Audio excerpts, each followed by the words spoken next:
नमस्कार साथियों, मैं रमेश काला जीके विद काला पर आपका स्वागत करता हूं। दोस्तों, कक्षा 12 एनसीईआरटी का इतिहास का तीसरा लेसन है बंधुत्व, जाति, वर्ग, प्रारंभिक समाज।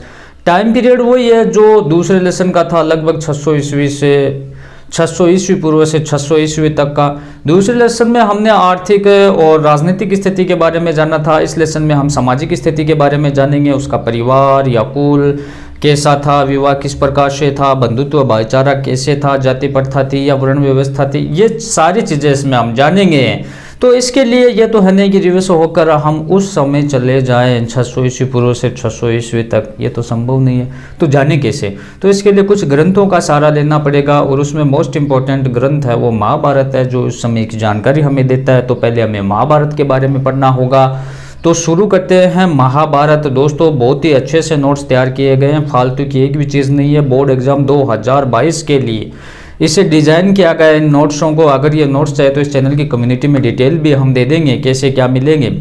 तो दोस्तों, क्या है कि महाभारत के बारे में पहले हमें जानना होगा। भारतीय उपमहाद्वीप के सबसे समृद्ध ग्रंथों में से महाभारत एक विशाल महाकाव्य है, समृद्ध महाकाव्य है, विशाल महाकाव्य है। इसमें 1 लाख श्लोक है। 1 नंबर का अगर आपसे प्रश्न पूछ लिया जाए कि महाभारत में कितने श्लोक हैं वर्तमान में, तो कितने लिखोगे रे? 1 लाख। श्रेणियों और परिस्थितियों का लेखा जोखा है इसमें। और इसकी कथा है 2 परिवारों के बीच हुए युद्ध का चित्रण है। 2 परिवार वो कौरव और पांडव के बीच में है ना। इसमें युद्ध का कौरव 100 भाई, पांडव 5 भाई, द्रौपदी से पांडवों का विवाह, आगे थोड़ा उसको देखेंगे। अब देखो, महाभारत काल में आर्थिक और राजनीतिक परिवर्तन कौन कौन से है, यह दूसरे लेसन में हमने आर्थिक और राजनीतिक स्थिति के बारे में देखा। तो महाभारत काल में राजनीतिक और आर्थिक परिवर्तन कौन कौन से है, तो यहाँ रहने वाले लोगों की जीवन शैली में परिवर्तन आए, ठीक है। वन क्षेत्रों में कृषि का विस्तार हुआ। और आर्थिक क्षेत्र के हिसाब से अगर देखें तो एक नए शिल्पकारी समूह का उदय हुआ। आर्थिक असमानता में वृद्धि हुई, लोग अमीर गरीब की खाई बन गई। शहरीकरण का तेजी से विकास हुआ। यहाँ महत्वपूर्ण चीज़ आपको एक देखने को मिलेगी, महत्वपूर्ण, आप स्टार लगा लीजिए। 1 नंबर में पूछ सकते हैं, 2 नंबर में भी पूछ सकते हैं इस प्रश्न को कि महाभारत का समालोचनात्मक संस्करण किसने किया। तो वीएस सुखांकर या सुखथांकर, एक ही बात है। तो आपका छोटा सा प्रश्न आपसे पूछ लिया जाए कि महाभारत का समालोचनात्मक संस्करण किसने किया, तो वीएस सुखथांकर ने किया। 2 नंबर में पूछें तो महाभारत का समालोचनात्मक संस्करण से आप क्या जानते हैं, तो उसके बारे में आप लिखना होगा। समालोचनात्मक संस्करण क्या होता है कि जैसे कि महाभारत है, अब महाभारत में वीएस सुखथांकर ने 47 वर्षों तक एक मतलब कि लोगों का समूह बनाकर उस पर स्टडी की, रिसर्च किया, उसमें क्या सही है क्या गलत है इसका अध्ययन किया। इसके लिए ऑल इंडिया की पांडुलिपियाँ जो महाभारत से संबंधित थी उसको एकत्रित किया। पांडुलिपियाँ देखो वो लिखित के होते थे, जैसे पेड़ों के पत्तों पर लिखित में होते थे, वैसे लिखित कुछ साक्ष्य होते थे महाभारत से संबंधित। आज की तरह ये नहीं थे A4 के पेज फोटोकॉपी वाले कि लिख दिया और बाइंडिंग करवा कर हमने रख दिया, ये सिस्टम नहीं था। तो उनको आपने वीएस सुखथांकर और उनकी टीम ने एकत्रित किया। उसके बाद में महाभारत में क्या सही क्या गलत इसका निष्कर्ष निकाला। तो ये क्या है, समालोचनात्मक संस्करण है। 1919 में प्रसिद्ध संस्कृत विद्वान वीएस सुखथांकर के नेतृत्व में महाभारत के समालोचनात्मक संस्करण को तैयार करने की परियोजना शुरू हुई थी। कब? 1919 में। ये परियोजना 47 वर्षों तक चली, ठीक है। 47 वर्षों में ये पूरी हुई। इसमें 13,000 पृष्ठ थे। सोचने की बात है, 13,000 पृष्ठ बहुत होते हैं। इसको पार्ट वाइज अलग अलग डिवाइड किया गया और इस प्रक्रिया में वीएस सुखथांकर के सामने 2 बातें सामने निकल कर आई। उनने 13,000 जो पृष्ठ बनाए उनमें 2 बातें मुख्य रूप से सामने निकल कर आई। क्या कि संस्कृत के पाठों में अनेक अंशों में समानता थी। उत्तर में कश्मीर और दक्षिण में केरल तक के मिली पांडुलिपियों में समानता, काफ़ी समानताएं आपको देखने को मिली है।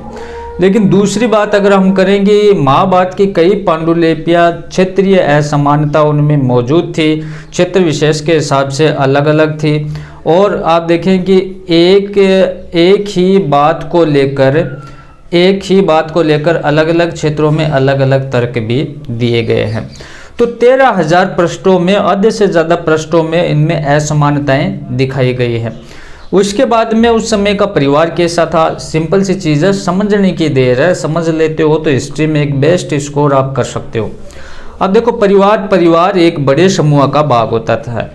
किसका? एक समाज का बड़ा समूह है, उसका भाग होता है परिवार, जिन्हें हम संबंधी कहते हैं। आपस में संबंधियों को जाति समूह कहा जाता है। जो आप देखो, परिवार में जो लोग रहते हैं उनको संबंधी कहते हैं, और जो संबंधियों का समूह हो जाता है उसको हम जाति कहते हैं। संस्कृत ग्रंथों में कुल शब्द का प्रयोग परिवार के लिए किया गया। छोटा प्रश्न फिर से कि परिवार के लिए संस्कृत ग्रंथों में किस शब्द का प्रयोग किया गया, तो उत्तर होगा कुल शब्द का प्रयोग किया जाता है।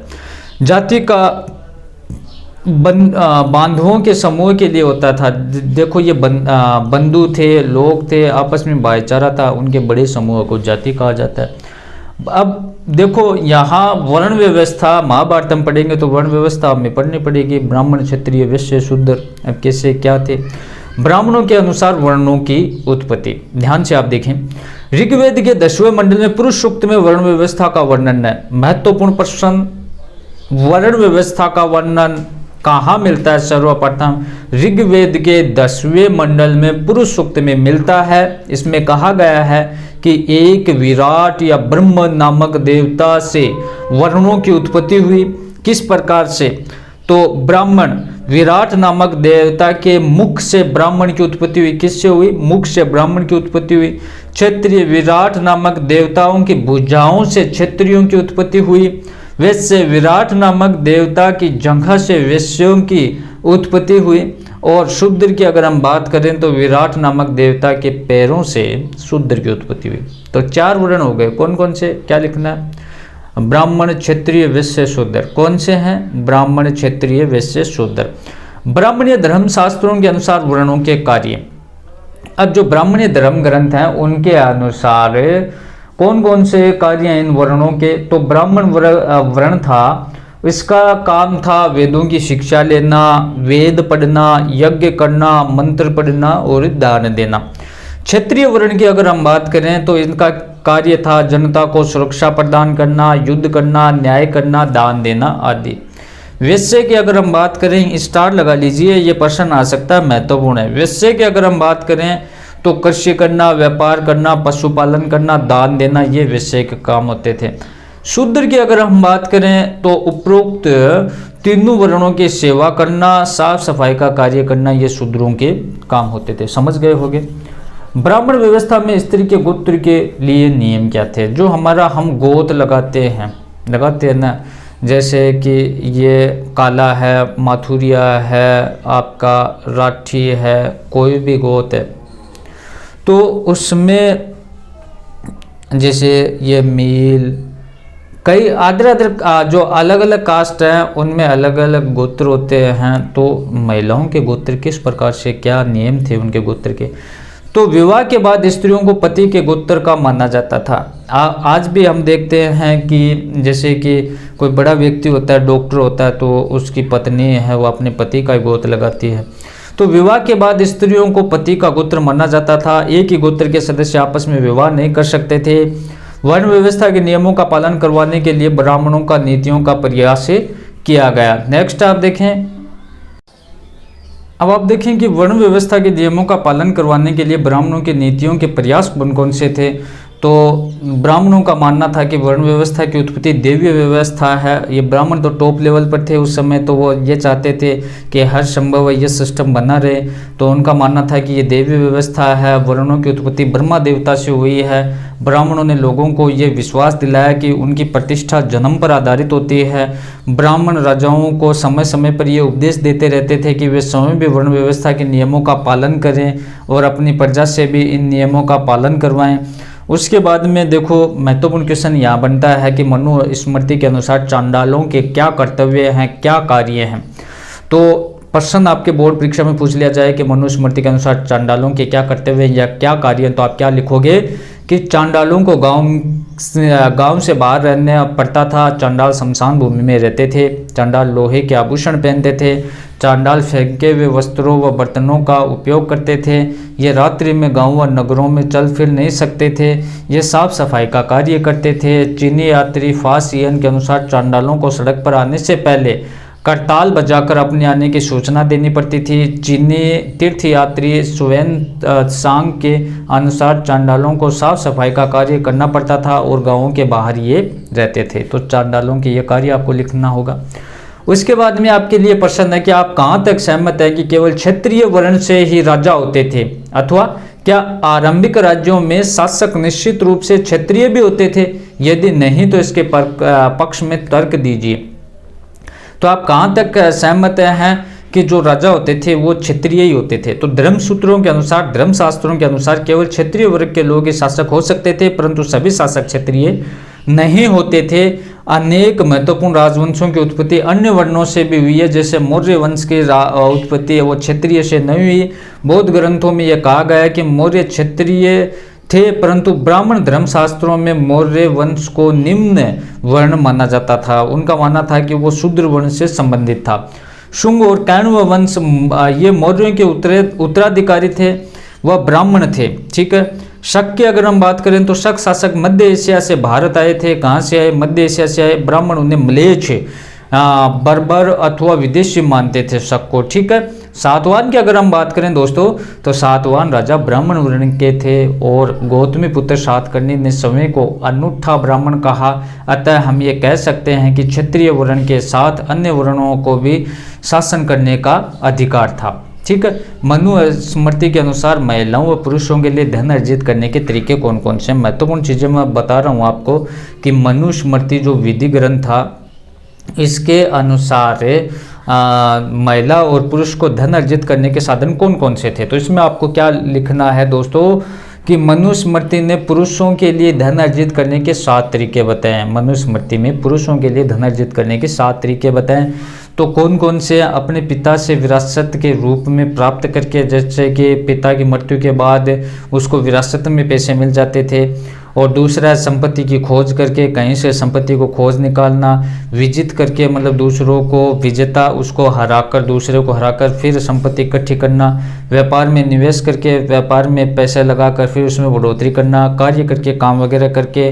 सज्जनों द्वारा मिली भेंट, जो सज्जन लोग होते हैं, अच्छे लोग होते हैं, वो खुश होकर उनको भेंट देते हैं। और ख़रीद कर, तो कुछ चीज़ें वो खरीद कर लाते हैं, फिर वो उसका, जैसे कि हम सोना खरीद कर लाते हैं और आने वाले टाइम में उसका पैसा है, रेट है, वो बढ़ जाना। तो इस प्रकार से ये पुरुषों के लिए धन अर्जित करने के 7 तरीके थे। मनुस्मृति के अनुसार स्त्रियों के लिए धन अर्जित करने के उन्होंने 6 तरीके बताए। तो वह 6 तरीके कौन कौन से बताए? देखो, विवाह के समय मिली भेंट, विवाह के समय जो आज भी मिलते हैं, जैसे बनोरा वगैरह, वो देखो खाने के लिए बाद बनोरा बोलते हैं उनको। और स्टेज प्रोग्राम होता है, उसमें पैसे उसके लड़कियों को मिलते हैं। तो विवाह के समय भेंट मिलती है। और स्नेह के रूप में पिता से मिले उपहार, फिर पिता भी उनको उपहार देता है। माता से मिली भेंट, माता भी उनको पैसे वगैरह देती है। भाई से मिले उपहार, अपने पति से प्राप्त संपत्ति, पति से भी उसको संपत्ति प्राप्त होती है। परवर्ती काल में सगे संबंधियों से मिले उपहार। तो ये तरीके आपको लिखना है। नेक्स्ट आप देखें, महाभारत के लेखक व तिथियों पर टिप्पणी लिखिए, अथवा ये संभव है कि महाभारत का एक ही रचयिता था, चर्चा कीजिए। तो इसमें महाभारत के बारे में डिटेल से आपको बताना है। उसमें यह बताना है कि क्या एक ही इसका लेखक था, इसका टाइम पीरियड कितना था, इन चीज़ों को आपको ध्यान रखना है। ये संभव प्रतीत नहीं होता कि महाभारत का एक निश्चित रचयिता था, क्योंकि वो तो 1000 साल तक इसका सिस्टम चला था लिखने का। महाभारत बहुत ही बड़ा महाकाव्य है। इसका रचना काल 500 ईस्वी पूर्व से 1000 ईस्वी पूर्व के मध्य माना जाता है। और अर्थात इसमें लिखने में 1500 वर्ष लग गए। कहाँ 1000 वर्ष, कहाँ 1500, ऐसे इसमें बताया गया है। और ये लेखक इतने समय तक जीवित नहीं रह सकते। अतः महाभारत के एक लेखक नहीं, कई लेखक हैं। मूल कथा की रचयिता की अगर हम बात करें, महाभारत के मूल कथा की रचयिता, तो महाभारत की मूल कथा का रचयिता भाट सारथी ने, जिन्हें सूत कहा जाता था, ब्राह्मणों द्वारा रचना करना। देखो ध्यान से आप देखें, 5वीं शताब्दी ईस्वी पूर्व में ब्राह्मणों ने इस कथा परंपरा पर अपना अधिकार कर लिया था। और इसे लिखा ये वह काल था जिसमें कुरु और पांचाल जिनके इर्द गिर्द महाभारत की कथा घूमती है।